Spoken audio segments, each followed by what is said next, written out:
E! is expanding its late-night programming in the pop culture arena with Nightly Pop, a new half-hour weekly series hosted by Daily Pop co-host Morgan Stewart and Nina Parker. Daily Pop, Live from E! with social influencer Hal March.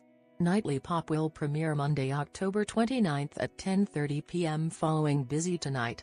Led by Stewart and Parker, Nightly Pop will feature commentary centered around the biggest pop culture and most talked about entertainment news stories of the week.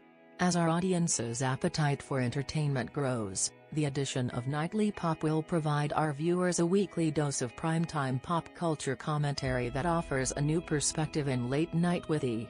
News, said John Najarian, Executive VP and GM of E!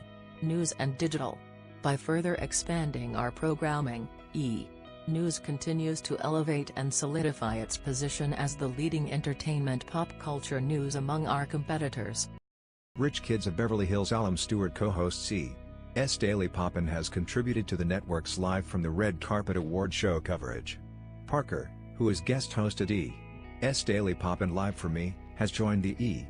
News team as a correspondent working across all platforms. She also hosts VH1's Love Hip Hop reunions. March, grandson of former game show host Hal March, hosts Sugar Rush on Netflix and Emogenius on Game Show Network. What do you think about it? Share your opinion in the comments below the video. And also subscribe to the channel not to miss new, interesting videos.